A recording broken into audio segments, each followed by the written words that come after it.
네. 월요일이 제일 힘들죠. 나오시는데. 네. 쉬시다가 나오시려고 하니까 힘드실 거예요. 자, 우리가 두 번째 시간이죠, 지금. 네, 진도가 어디냐면, 여러분, 교재는,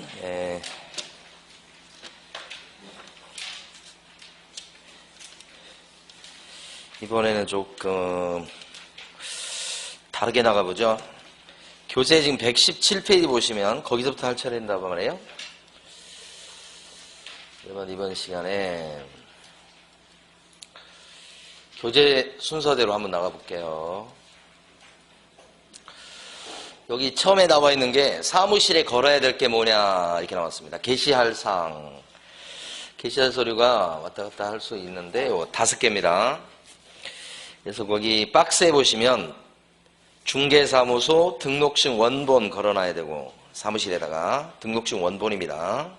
하나. 만약에 분사무소다 그러면 뭘 걸어놔야 돼요? 지금 교재 보시면 돼. 분사무소는 뭐예요? 거기 나와 있는 설치 신고 확인서 원본. 분사무소는 뭐예요? 확인서, 신고, 설치 신고 확인서, 신고 확인서 원본. 그쵸? 자, 그 다음에 또 걸어놓을 게 2번에 보면 중개보수하고 실비의 요일과 한도액표 이렇게. 그러니까 중개보수에 대해서 내가 얼마 정도 부담할지를 가늠하기 위해서 거기 나와 있는 것처럼 요율표를 걸어두게 되어 있습니다. 2번은 길지만 우리끼리 할 때는 요율표 이렇게 하시면 돼요. 요율표. 그 다음에 3번에 걸어둘 게 뭐죠? 3번은 자격증 원본. 3번은 자격증 원본인데 요게 사장님 것도 걸고 그 다음에 소금 것도 걸어놓고 그렇게 되어 있습니다. 밑에 직원 것도 걸어놔요. 그리고 원본입니다. 자, 네 번째가 뭐냐면 보증 설정 증명 서류니까 요 사무실에 걸도록 되어 있는 것이 이제 공제 가입했으면 공제 증서 이런 게 되고요. 그 다음에 보험에 들었으면 보험 증서를 게시하는 겁니다. 보험 증서, 보증보험 증서 이런 거요. 거기다가 이제 하나 더 추가될 게 이번에 바뀐 게 뭐냐면 사업자 등록증이 5번으로 추가되는 거예요. 사업자 등록증. 저번 달에 할 때 이거 이제 받겠다고 그랬던 것 같은데 아닌가요? 사업자 등록증 5번. 그래서 5개인데 가로 2번에 동그라미 3번 보시면 법 개정 사항 중에서 사업자 등록증 여기 나오잖아요. 사업자 등록증과 실무교육 수료증 등은 게시 의무가 아니다 그랬는데 이제는 사업자 등록증은 게시할 의무가 있으니까 거기서 빼버려야 됩니다. 지우면 돼요. 지우면. 오른쪽 날개 부분도 보면 첫 번째 OX 문제 보면 사업자 등록증이나 실무교육 수료증은 법정 게시 사항이다. X 이렇게 됐는데 요게 맞게 해달라면 사업자 등록증을 또 지워야 돼요. 그래서 사업자 등록증도 게시할 서류에 들어간다는 걸 꼭 알아두시고. 자, 그래서 이제 칠판 보시는 거예요. 그러니까 기본적으로 기본서 가지고 공부하시는 거예요. 근데 칠판 보시면 5개 게시할 서류에 대해서 암기를 해보는데요. 게시할 거다 그래서 여기서부터 암기합니다. 개, 등, 보고, 자요 이렇게. 등짝을 보고 잔다는 뜻입니다. 개, 등, 보고, 자요. 등 돌리고 자니까.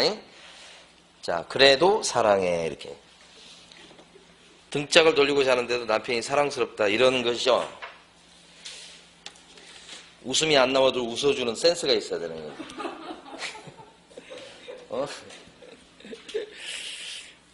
그 저기 있잖아요. 그 애들도 보면 하나도 학교에서 공부 못해요. 그래, 야, 너 선생님이 너 공부 잘한다더라. 그러면 어떻게 해? 애가 그날부터 밤도 안 자고 잠도 안 자고 공부를 열심히 하게 되는 거예요. 예?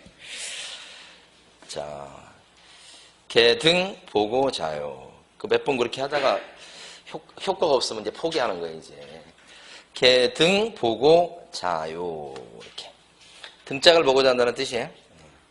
등록증 원본, 요건 분사무소라면 신고 확인서 원본, 그 다음에 보증서류, 그 다음에 자격증 원본, 개공거, 소공거. 요자가 뭐예요?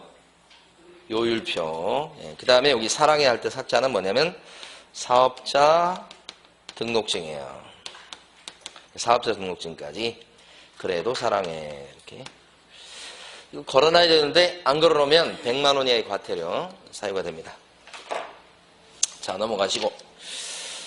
사무소 명칭에 관련된 얘기가 나오니까 우리 교재에서 나온 내용을 제가 찾아가 볼게요. 요겁니다, 요거. 일단 교재에 보시면 중간 정도에 가로 1번에 회색 바탕에 박스가 있잖아요. 그거. 회색 바탕 박스 보시면 18조에 동그라미 1번 보시는 거예요. 거기만 밑줄 긋습니다. 개업 공인중개사는 사무소 명칭에다가 공인중개사 사무소 또는 부동산 중개라는 문자를 써야 되겠다. 사무소 명칭이 상호입니다. 상호를 쓰는 방법이 몇 가지라고요? 두 가지. 하나는 공인중개사 사무소, 또 한 가지는 부동산 중개. 둘 중에 하나의 문자가 들어가게 쓰십시오. 이런 거거든요. 그러면 자, 여기 칠판에 보시면 행운 공인중개사라고 쓰면 됩니까? 안 됩니까? 돼요? 공인중개사. 여기 사무소 어디다 빼버렸는데 지금? 사무소가 있어야 되잖아요. 사무소 빠졌잖아요. X 이렇게 한 거예요. 응? 자, 참새부동산. 우리 둘째 놈이 좋아하는 상호입니다. 참새부동산. 이렇게 하면 돼요, 안 돼요? 중개 빠졌잖아요, 지금? 요 글자가, 요거 아니면 요 글자가 들어가야 된다는 뜻이에요. 자, 세 번째. 세계부동산 사무소. 이렇게 하면 안 됩니다. 에? 부동산이란 말이 살려지려면 중개가 들어가줘야 되고, 사무소란 말이 살려지려면 앞에가 뭐가 와야 돼요? 공인중개사가 와야 되니까 어정쩡하게 이렇게 만들어진 거죠. 안 된다 이 뜻이요. 1번이 동그라미 1번이죠 지금. 요게 동그라미 1번이요. 자, 밑에 있는 부칙제 6조 동그라미 3번 보시면 부칙제 6조 제2항의 개업 공인중개사는 요 사람 누구라고 그랬죠? 요 사람이 복덕방 할아버지. 자격증이 없는데 옛날부터 해오셨던 분이 있잖아요. 그분 얘기하는 겁니다. 이분은 사무소 명칭에다가 공인중개사 사무소라는 문자를 쓰면 돼야 한대요. 자격증이 없으니까. 그래서 이렇게 쓰면 안 된다고 얘기하는 거니까 그럼 어떻게 쓰란 얘기입니까? 이렇게 쓰란 얘기죠. 부동산 중개란 문자가 들어가게 쓰십시오. 요 얘기죠. 기출문제는 이런 식으로 나왔습니다. 조문에 따라서. 자, 요거 대비하셔야 돼요. 부칙개공은 부동산 중개라는 문자가 들어가게 써야 되겠다. 동글뱅이입니다. 그 두 개 딱 밑줄 긋고 끝이에요. 자, 오른쪽 페이지 가시면 간판 실명제 얘기가 나옵니다. 참 이거 제재를 잠깐 봐봐요. 만약에 사무소 명칭을 갖다 이렇게 잘못 써놨습니다. 간판에. 그러면 이것은 과태료 사유입니다. 백과. 그리고 요 잘못 써진 게 간판에 잘못 써져 있다면 그건 법을 위반한 간판이죠. 그러면 철거명령 대상. 누가 철거명령 내려요? 간판 떼라 이런 거 철거명령. 등록관청이 해요. 근데 철거명령을 받고도 자진철거 안 하면 어떻게 할 수밖에 없어요? 대신 떼낼 수밖에 없어요. 이거 대집행하는 것도 누구예요? 등록관청. 철거명령도 누구예요? 등록관청. 과태료 매기는데도 누구예요? 다 등록관청입니다. 등록관청이 명칭 사용할 의무를 위반했다. 그러면 이 세 가지가 한 세트라고 보셔야 됩니다. 하나, 둘, 셋 이렇게. 자, 이번에는 오른쪽 페이지 가시면 가로 3번 얘기로 갑니다. 가로 3번의 제목이 뭐라고 되어 있냐면 5개의 광고물에 사장님의 성명을 표기할 의무 이렇게 되어 있어요. 그 옆에다 크게 쓰시는데 간판 실명제 이렇게 쓰시고 크게 간판 실명제라고 제목 옆에 쓰시고 간판에 사장님의 이름이 들어가라. 사장님 이름을 딱 이렇게 걸고 하면 아무래도 조금 탈법행위나 위법행위를 조금 덜하지 않겠냐 이런 차원입니다. 사장님 이름 들어가십시오. 간판 실명제라고 딱 적으시고 제목 옆에다가 그래 놓고 밑에 가시면 회색 바탕 박스에서 규칙 제10조의 2를 가보시고요. 요 페이지에서 밑줄 그을 것은 거기 한 군데밖에 없어요. 셋째 줄에 보시면 뭐라고 나오냐면요. 3조에 따른 5개 광고물 중 거기서부터 밑줄요. 벽면 이용 간판, 그 다음에 돌출 간판, 그 다음에 옥상 간판에 개업 공인중개사의 마지막 줄. 성명을 인식할 수 있을 정도의 크기로 표기해야 되겠다. 그러니까 사장님의 성명을 적는 겁니다. 간판에다가. 그런데 볼 수 있을 정도 크기로 적고 너무 안 보이면 안 되니까 그런 뜻인데 간판 중에 어떤 간판에 이름 적으라는 거예요? 세 가지 간판인데 벽면 이용 간판, 벽에 부착되는 거요. 돌출 간판은 튀어나온 간판, 옥상 간판은 옥상에 올려다 놓은 간판, 멀리서 보이게끔 이 세 가지 간판에만 이름 적으라 이 뜻이잖아요. 그거 봤죠 지금? 그 다음에 여기 성명이라고 하는 것은 자 법인이다, 중개법인이다 그러면 누구 이름을 간판에 적어야 되고요? 대표자. 분사무소라고 한다면 분사무소 간판에는 누구 이름 적어야 되고요? 책임자 이름을 적어야 되겠다 이런 뜻이. 그것도 지금 방금 전에 읽은 부분에 나와 있는데 자 봅니다. 가로 안의 내용이에요. 가로 안에 그러니까 넷째 줄이죠. 법인의 경우에는 대표자의 이름을 만약에 분사무소다 그러면 신고 확인서에 기재된 책임자의 이름을 적는다 이 뜻입니다. 그래서 이 분사무소가 시험에 잘 나옵니다. 분사무소의 경우에 대표자의 성명을 적는다 그러시면 안 되고 누구요? 책임자다. 그죠? 요거 많이 나오고 요 간판 세 가지라는 거 알아두시면 되고. 자 그런데 이걸 어기면 어떻게 되느냐? 자 간판 실명제는 요 간판이 있으면 여기 사장님 이름 들어가라는 얘기예요. 간판이 있으면 사장님 이름이 이렇게라도 들어가라는 얘기입니다. 이게 상호인데 상호가 우리 보통 이제 변호사나 법무사들은 상호를 이렇게 쓰죠. 법무사 아무개 사무소. 우리 중개사 사무실도 그렇게 쓸 수 있다는 얘기입니다. 공인중개사 땡땡땡 사무소 이렇게 쓰면 이름이 들어간 거잖아요. 요것도 이름 들어간 거지. 위에 넣어도 뭐라고 그러진 않아요. 좀 보기가 그래서 그렇지. 그러니까 어쨌든 간판 안에 이름 사장님 이름 들어가면 된다 이런 뜻이에요. 그래서 아까 가로 3번에 요거 써두셨잖아요. 이걸 어기면 어떤 제재를 받느냐. 100만 원 이하의 과태료. 옆에다 계속 쓰시는 거예요. 그 다음에 이게 안 쓰게 되면 뭐예요? 잘못된 간판이죠. 그래서 철거명령 대상. 옆에다 계속 쓰시는 거예요. 지금 간판 실명제 옆에다가. 그 다음에 또요. 대집행할 수 있다. 이거 세 가지가 한 세트예요. 백과 철거명령 대집행. 여기 한 세트. 예. 간판 실명제 위반하면 그렇게 된다는 뜻이에요. 자, 또 넘어가 봐요. 다음 페이지 가시면 가로 4번에 세 줄을 밑줄 그으시고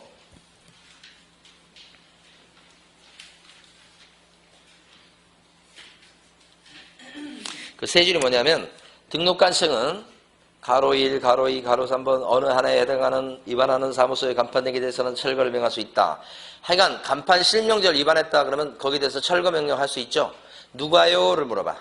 등록관청이요. 근데 철거 명령을 받은 자가 철거를 안 하면 대집행할 수 있죠. 누가 대집행할 수 있죠. 누가 대집행하는 거 이것도 등록관청이요. 자, 그럴 때 셋째 줄에 보시면 대집행할 적에는 어느 법에 따라서 대집행하게 됩니까? 민사집행법이 아니고 행정대집행법이다 하는 거죠. 대집행할 수 있다 그렇게 보시고. 자, 그 다음에 밑에 가시면 다이아몬드 3번 간판을 철거시켜야 될 그런 의무가 생기는 경우가 세 가지가 있습니다. 박스에 보시면 1번 어쩌고저쩌고 나오는데 이전 사실을 신고한 경우. 이게 뭐냐면 이전 신고. 1번은 이전 신고입니다. 암기해 두셔야 돼. 최근에 잘 나옵니다. 지금 저 다이아몬드 3번이 위에 보세요. 28, 29, 30이다 이렇게 되어 있잖아요. 그 다음에 2번 폐업 신고했을 때도 간판을 철거해야 되고 폐업 신고. 그럼 상대적으로 휴업 신고했을 때는 간판 철거합니까? 휴업 신고? 휴업은 쉬는 건데 철거 안 하고 폐업 신고했을 때 간판 철거하죠? 네, 그렇게 보시고. 그 다음에 이제 하나 더. 등록 취소 당했을 때도 간판을 떼야 되죠? 등록 취소. 세 가지. 만약에 부동산 사장님이 영업정지 당하면요. 업무정지. 간판 철거해요? 아니죠. 업무정지 정도 가지고는 간판 철거 안 하고. 뭐일 때? 등록 취소. 요 세 가지를 갖다 암기를 해봅시다. 간판을 철거해야 될 사유는 이렇게 세 가지니까 여러분들은 처리, 패치 이렇게. 자, 처리 등짝에 붙이는 패치다. 처리 패치. 열내리게 하는 패치다. 처리 패치. 철거해야 된다는 뜻이고 이자는 뭐겠어요? 이전 신고. 패자는 폐업 신고. 취자는 등록 취소. 이전 신고, 폐업 신고, 등록 취소 이렇게 세 가지. 그러니까 만약에 아까 말씀드렸듯이 휴업 신고했다 그랬을 때는 철거 사유가 안 되고 등록 취소는 간판 떼야 되지만 업무 정지 정도 갖고는 간판 철거까지는 아니고 이렇게. 요건 아직 시험에 안 나온 부분. 요 여러 번 나왔습니다. 이거. 근데 언제까지 떼야 되느냐? 시기를 보면 자, 그 박스 위에 첫째 줄 끝에 가보세요. 이런 사유가 발생하면 언제까지 간판을 떼어라? 지체 없이 철거해라. 지체 없이 뭐 10일 이내 철거 이렇게 하면 틀립니다. 지체 없이 철거. 그런데 가로 2번의 두 줄 등록관청은 간판의 철거를 개업공인중개사가 이행하지 않았을 때는 행정 대집행법에 따라서 대집행할 수 있다고 돼 있죠. 대신 떼낼 수 있죠. 철거 안 했으니까. 어느 법에 따라서? 민사집행법 아니고 어느 법요? 행정 절차법도 아니고 행정 대집행법이죠. 요걸 물었었어요. 행정 대집행법에 따라 대집행 이렇게. 자, 오른쪽에 가시면 이제 광고 얘기가 나옵니다. 첫 시간에 보는 내용 중에서 중요한 게 광고입니다. 광고. 그래서 여러분들은 121페이지 보시게 되면 광고 얘기가 지금부터 나오는데요. 거기서 네모 1번에 가로 1번에 뭐라고 되어 있냐면 전단지 등의 중개상물 표시 광고라고 되어 있죠. 가로 1번입니다. 요게 일단 이제 이 세부적 내용을 보기 전에 칠판을 먼저 보시면 큰 걸 하나 아셔야 돼. 그게 뭐냐면 이건 광고 얘기가 요새 시험에 최근 시험에 잘 나옵니다. 왜냐면 이 조문 자체가 들어온 지가 얼마 안 됐어요. 그러니까 지금 첫 시간에 하는 내용 중에서 제일 핵심은 뭐예요? 광고예요. 광고. 광고는 여기 보면 누구만 할 수 있다. 누구만 할 수 있다. 부동산 사장님만 광고할 수 있어요. 개공만 할 수 있어. 자, 그러면 소수공인중개사는 광고를 할 수 있다 없다? 소공. 밑에 직원. 안 돼. 보증원은요? 더 안 되지. 누구만 광고를 낼 수 있어요? 요거 일단 거기서부터 출발하셔야 돼요. 그래서 거기 지금 다이아몬드 1번에 뭐라고 써 있어요? 중개대상물에 대한 표시 광고인데 누구의라고 돼 있어요. 그래서 개공의라고 돼 있는데 개공만 그렇게 의미로 이해를 해주셔야 돼요. 개공만 표시 광고할 수 있다. 아주 큰 거예요, 이게. 그래놓고 시작하는 거예요. 그래서 이제 첫 번째가 전단지 표시 광고다. 그렇게 나와요. 전단지 표시 광고와 관련해서는 밑에 박스에 보시면 5가지가 전단지에 들어가야 되겠다. 이렇게 얘기합니다. 그걸 동그라미 2번 제목 보시면 명시사항이라고 그래요. 명시해라. 광고지에 집어넣어라. 이 뜻이에요. 자, 먼저 1번 사무소의 명칭. 상호죠. 2번 사무소의 소재지. 주소죠. 3번 사무소의 뭐요? 연락처. 그러니까 전화번호죠. 4번 사무소의 뭐요? 등록번호. 응? 등록번호. 그러니까 이게 이제 중개업소 등록번호니까 요 1번, 2번, 3번, 4번은 사무실 얘기입니다. 전부 다. 앞에가 사무소 이렇게 돼 있죠. 그 다음에 5번은 뭐요? 사장님인 개업공인중개사의 뭐요? 이름이 들어가야 돼. 이름. 중개법인일 때는 대표자 이름 옆에 돼 있죠. 이 5가지가 명시사항이에요. 명시사항. 다시. 그러니까 이 전단지 표시 광고할 때 명시할 게 5가지가 있다. 그죠? 그래서 사장님의 이름, 사무소의 명칭, 사무소의 소재지, 사무소의 연락처, 사무소의 등록번호 이렇게 5개예요. 밑에 여기 칠판을 보면 이 4가지가 사무실 얘기죠. 암기를 하시는데 지금 옆에 있는 것처럼 암기를 해보세요. 성명, 그 술적 순서 그대로 성명, 이소연 등 이렇게 사람 이름입니다. 이소연. 성명, 이소연 등 이렇게. 성이 뭘까요? 성명. 사장님 이름. 요거만 사장님이고 여기에 보면 명자는 중개사무소의 명칭. 그 다음에 요 소는 소재지. 연은 중개사무소 연락처 전화번호. 등자는 등록번호. 이렇게 4가지가 들어가야 된다는 거지.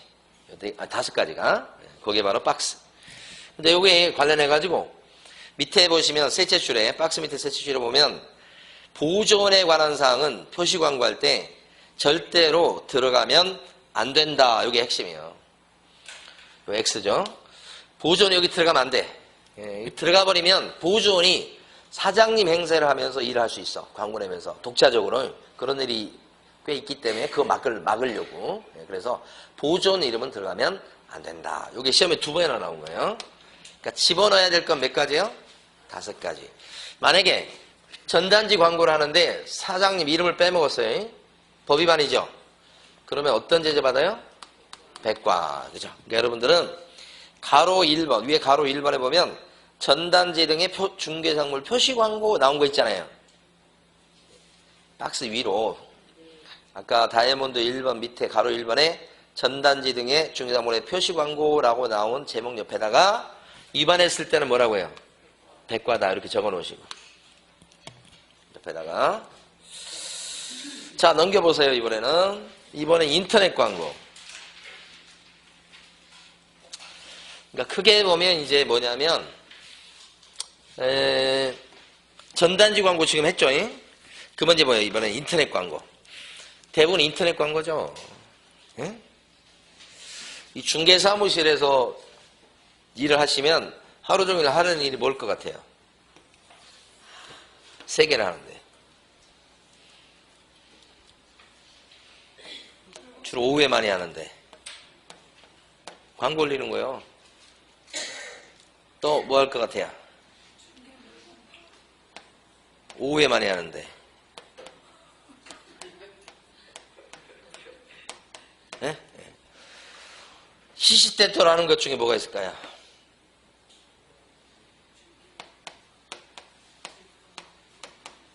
손님이 와 물건 보고 싶대. 수시로 약속 잡아서 하는 게 이거잖아요. 이거 세 가지를 해요. 그 중에 이거잖아요, 이거. 그래서 요 3개 중에서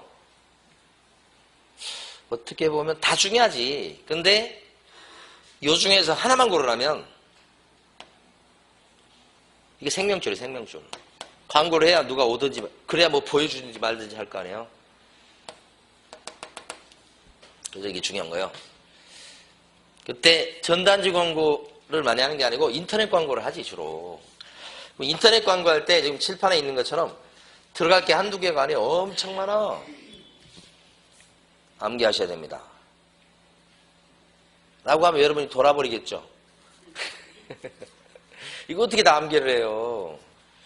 자, 거기 일단 122페이지 보시면 가로 2번에 인터넷을 이용한 표시 광고라고 돼 있고, 거기 18조 2에 가시면 동그라미 2번 나와요. 개업공인회사가 인터넷을 이용해서 중개대상물에 대한 표시 광고를 하는 때에는 자, 제1항에서 정한 사항 외에 1항에서 정한 사항이 뭐게요? 요겁니다. 아까 했던 거. 성명, 이소연 등 이게 1항에서 정한 사항이요. 전단지 광고할 때 들어갈 거 있잖아요. 예? 전단지 광고할 때 들어갈 거 성명, 이소연 등 플러스 그 다음에 이제 밑에 1번부터 6번까지 나온 내용 밑에 1번부터 6번이 있죠. 17조의 2 밑에 보면 1, 2, 3 1이 뭐라고 써져 있어요? 소재지라고 된 거 있잖아요. 2번 면적, 3번 가격, 4번 중개사물의 종류, 5번 거래 형태, 6번 이렇게 쭉 나오잖아요. 요것이 이제 인터넷 광고할 때 들어가야 된다고. 응? 그러니까 소재지. 한번 읽어보세요. 거기 있는 거. 면적, 가격, 종류, 그죠? 사물의 종류. 그러니까 아파트냐, 무슨 빌라냐 이런 거, 상가냐 이런 거지. 그 다음에 이제 거래 형태. 거래 형태는 이제 매매냐, 전세냐, 월세냐, 뭐 이런 거지 주로. 그 다음에 6번이 이제 중요해. 요 중에서도 6번이 중요하거든. 자, 6번의 가가 뭐예요? 총, 층수. 7층짜리 건물이다 이런 거잖아요. 여기 지금 122페이지에서 그 박스 내용만 보시면 돼요. 내용만 보는 게 아니고 그거 뭐 밖에 공부할 게 없는데 이게 쉬운 건 아니죠. 그러니까 많이 읽어보셔야 돼. 그 다음에 나번 보시면 어쩌고저쩌고 나오는데 사용승인 받은 날짜, 사용검사 받은 날짜, 준공검사 받은 날짜 이렇게 돼 있잖아요. 그러니까 준공 떨어진 날 요것도 광고지에 들어가야 된다고. 1995년도에 준공이 됐어요. 그걸 인터넷 광고할 때 집어넣어야 된다고. 광고 올릴 때 보면 필수사항은요. 그 광고 올리는 그게 왼쪽에 필수라고 다 돼 있어요. 그게 빠졌죠. 그럼 광고가 안 올라가요. 그러니까 여러분 암기할 문제가 아니고 하다 보면 다 이제 뭐 필수사항 이렇게 옆에 써져 있으니까 하는데 어쨌든 시험 보실 때는 많이 읽어주셔야 돼요. 답번이 특히 중요해요. 답번 뭐라고 되어 있냐면 해당 건축물의 방향도 광고, 인터넷 광고할 때 올라갈 거예요. 방향, 그 다음에 방 3개, 욕실 2개, 자, 입주 가능일. 굉장히 중요해요. 광고 낼 때도. 입주 가능일 보면 보통 어떻게 광고하던가요? 즉시 입주 가능, 뭐 이런 거 있잖아요. 그죠? 그런 것도 있고, 이제 입주 날짜가 딱 이제 못 박아진 경우도 있어요. 그럼 중개하기가 참 힘들어요. 그 날짜를 맞춰야 되니까. 근데 그게 아니고 이제 입주 날짜를 갖다가 이제 이렇게 변동할 수 있는 거 있잖아요. 그런 경우는 조금 그래도 이제 손님 붙이기가 쉽지. 입주 날짜가 이렇게 좀 며칠까지 좀 당길 수 있어요. 그러면 당길 수 있다고 하면 그건 가능하지. 그러니까 이제 공실이다 그러면 어떻게 해요? 무조건 즉시 입주 가능이고 협의도 불필요하죠. 그렇죠? 그런데 즉시 입주 가능 하는데 뭐라고 되어 있냐면 협의라고 하는 게 있어요. 또 그러면 어떻게 돼요? 이제 거기 세입자가 살고 있으니까 그 세입자는 나가줄 준비가 거의 돼 있으니까 날짜만 좀 조정하면 된다는 뜻입니다. 그거. 세입자가 없을 때나 공실일 때는 즉시 입시 가능 이렇게 되고 뭐 딱 정해진 날에만 나가고 들어와야 된다고 한다면 날짜를 적어요. 거기다가 몇 년 몇 월 며칠. 그러니까 그것은 중개하기가 좀 힘들어지는 거예요. 어쨌든 입주 가능일 중요하고 그 다음에 주차 대수 그렇죠? 세대당 몇 대 이런 거요. 주차 대수 요것도 형광펜. 그 다음에 관리비도 형광펜. 끝에 3개가 중요합니다. 다시 입주 가능일, 주차 대수, 관리비 그죠? 요중에 중개에서 많은 영향을 미치는 게 다른 것보다는 입주 가능일. 거기에 따라서 되고 안 되고 연결이 되고 안 되고 막 그러니까 이걸 암기하려고 하지 마시고 많이 읽어주시고 특히 6번 그렇죠? 근데 만약에 인터넷 표시 광고할 때 여기 입주 가능일을 빼먹었어. 어떻게 돼요? 100만 원 이하의 과태료입니다. 그러니까 제목에다가 자 가로 2번 제목에 인터넷을 이용한 표시 광고라고 돼 있죠. 옆에다가 제목 옆에다가 뭐라고 쓰셔야 돼? 백과 그죠? 그러면서 이제 하나 더 나가 봅니다.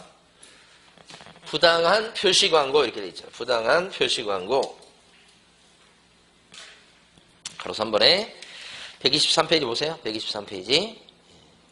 가로 3번. 뭐라고 되어 있냐면 가로 3번에 18조의 2에 동그라미 4번이 있죠. 자, 4번에 읽어보겠습니다. 개업공인인계사는 중개 대상물에 대해서 다음 각 호의 어느 하나에 해당되는 부당한 표시 광고를 해서는 안 된다. 부당한 표시 광고를 하면 처벌받는다는 뜻이에요. 그중에 1번이 뭐냐.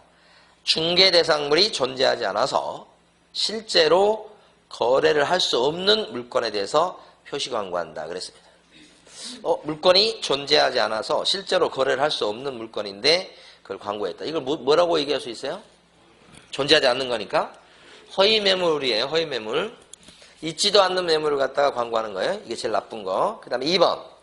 중개 대상물의 가격 등 내용을 사실과 다르게 거짓으로 표시 광고하거나 이게 이제 거짓 광고예요. 거짓 광고. 예. 물건이 있어요. 근데 이제 거짓으로 광고하는 거예요. 물건 자체는 있는데. 그 다음에 이제 사실을 과장되게 하는 표시 광고. 과장 광고입니다. 요 3개입니다. 그래서 첫 번째가 허위 매물 광고, 두 번째가 거짓 광고, 세 번째가 과장 광고 이렇게. 요게 합쳐서 뭐라고 불러요? 부당한 표시 광고예요. 이러한 부당한 표시 광고는 금지가 되어 있는데 제목 옆에 쓰세요. 이거 위반하면 어떤 제재를 받죠? 500과 그죠? 요게 부당한 표시 광고라고 하는 부당 광고는 내용 영터리를 얘기하는 거예요. 내용이 잘못된 거. 아까 봤던 인터넷 표시 광고나 그 다음에 전단지 표시 광고에서 집어넣을 걸 명시할 사항을 명시하지 않으면 뭐예요? 그럼 백과고. 그럼 백과죠. 근데 이것은 뭐예요? 내용 영터리. 그래서 액수가 올라갑니다. 500과. 거기까지 봤죠? 그 다음에 이제 124페이지 가보셔요. 제목이 뭐라고 되어 있냐면 국토교통부 장관의 인터넷 표시 광고 모니터링 이렇게 되어 있어요. 모니터링. 그러니까 인터넷 광고에 대해서는 광고가 법에 저촉되지 않는지를 갖다가 수시로 뭐요? 감시해야 돼. 감시. 그걸 뭐라고 그래요? 모니터링. 그 누가 한대요? 감시를? 국토교통부 장관이 한다고 제목이 돼 있죠? 누가 하는지를 물어보는 거예요. 국장이 모니터링 한다 이렇게 된 거예요. 그래서 밑에 보면 18조에 3이 있잖아요. 거기 동그라미 1번 그 세 줄을 밑줄 긋습니다. 국토교통부 장관은 인터넷을 이용한 중개대상물에 대한 표시 광고가 18조의 이 규정을 준수했는지 여부를 모니터링 할 수 있다. 모니터링 할 수 있는 사람 누구? 국장. 요거 물어볼 거니까 등록관청이 모니터링 할 수 있다 그러면 틀린 거예요. 시도의사가 모니터링 한다 그러면 틀린 거고요. 네, 그렇게. 자, 그 다음에 오른쪽 페이지 제일 밑에 보시면 이 모니터링 종류가 두 종류예요, 여러분. 그래서 다음 페이지 가보시면 기본 모니터링이 있고 수시 모니터링이 있고 그래요. 기본 모니터링, 수시 모니터링 두 가지. 볼게요. 제일 밑에 보면 기본 모니터링은요. 얼마 만에 한 번씩 하는 거냐. 제일 밑에 박스. 분기별로 한다고 돼 있죠. 분기. 그럼 분기는 몇 달에 한 번씩 하는 거예요? 3달에 한 번. 반기라는 것도 있는데 반기. 6개월에 한 번씩 하는 거 반기라고 그래요. 분기, 반기 같은 말 안 해요. 매년 한다고 그러면 매년은 1년에 한 번이죠. 그러면 기본 모니터링은요. 매년 하는 것도 아니고 단계별로 하는 것도 아니고 분기. 이거 중요합니다. 반면에 밑에 있는 수시 모니터링은 얼마 만에 한 번씩 해요? 그렇죠. 필요한 때 수시로 하는 거니까 모니터링 이름이 수시 모니터링이지. 자, 넘기시고 다음 페이지 가시면 또 박스 나오죠. 박스 나온 거 보면 계획서 내는 거 있잖아요. 기본 모니터링은 계획서를 언제까지 제출합니까? 계획서? 모니터링 계획서. 12월 31일까지 제출이죠. 이렇게. 그런데 수시 모니터링은요. 계획서를 언제 내요? 수시로 할 때마다 내겠죠? 오케이. 이렇게. 이걸 내겠습니까? 예, 그죠? 근데 이걸 오해하시면 안 돼요. 12월 30일까지 모니터링 계획서를 낸다고 그래서 1년에 한 번 한다고 착각하시면 안 돼요. 1년에 몇 번 해요, 그러면? 4번씩이나 하는 거예요. 근데 그 모든 계획서는 연말까지 제출하라. 다음에 모니터링 계획서를 내는 거죠. 요거 주의하시고. 그 다음에 박스 또 하나 있죠. 밑에 가면 기본 모니터링 업무 이렇게 돼 있잖아. 분기 마지막 날부터 며칠 내 이거 보고서 내는 거야. 보고서. 이건 계획서고 자, 그 다음에 모니터링 했죠. 그럼 결과 보고서는 언제까지 제출하느냐? 분기 마지막 날, 분기가 끝나는 날부터 며칠 내 제출? 30일 이내 제출. 그러니까 기본 모니터링은 분기가 끝나면 분기 종료일로부터 30일 내 보고서를 제출하는 것이고 수시 모니터링은 수시로 한 모니터링 업무가 끝난 날부터 15일 내 보고서 제출이죠. 네, 그러니까 기본 모니터링이 업무가 양이 좀 많다고 생각하시고 수시 모니터링은 수시로 하기 때문에 양이 적다고 생각하셔야 돼요. 동그라미 너무 적네. 절반 정도 크기로 그린다고 그랬는데 절반. 그래서 기본 모니터링은 30일, 그죠? 여기 수시 모니터링은 15일. 그죠? 제일 중요한 건 요거. 그 다음에 이제 두 번째 중요한 건 30일하고 15일 바꾸겠죠? 제가 볼 때는 그건 딱 대비하시고요. 나눠드린 자료 중에서 여러분들 몇 번 보시냐면은 4번 문제 보세요. 4번 문제.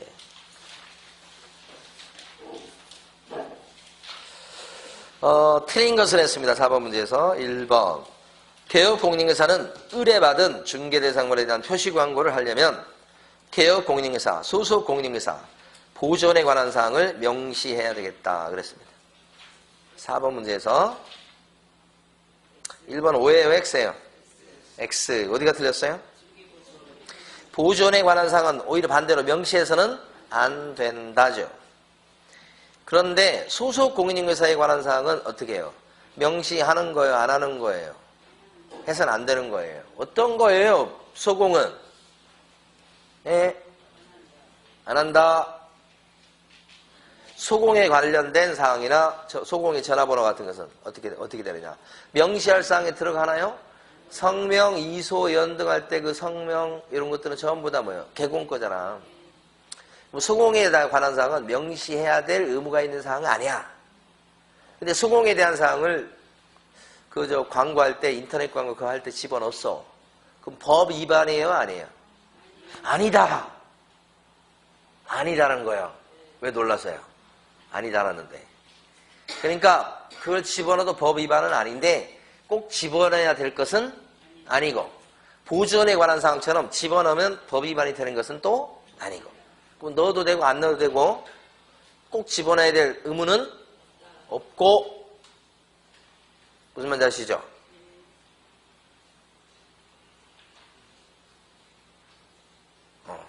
그랬어요. 아니 여기 어떤 남자분이 앉아 계시지 않았나? 아니에요? 젊은 친구? 없었어요? 그러죠. 없었어요? 네. 제가 착하게 했는 모양이네. 자, 2번 갑니다. 개업공인인계사는 중개대상물이 존재하지 않아서 실제로 거래를 할 수 없는 중개대상물에 대한 광고와 같은 부당한 표시 광고를 해서는 안 된다. 이렇게 돼 있죠. 이게 허위 매물 광고 같은 거 하면 안 된다는 뜻이죠. 하면 어떤 제재를 받는데요? 500과시. 3번.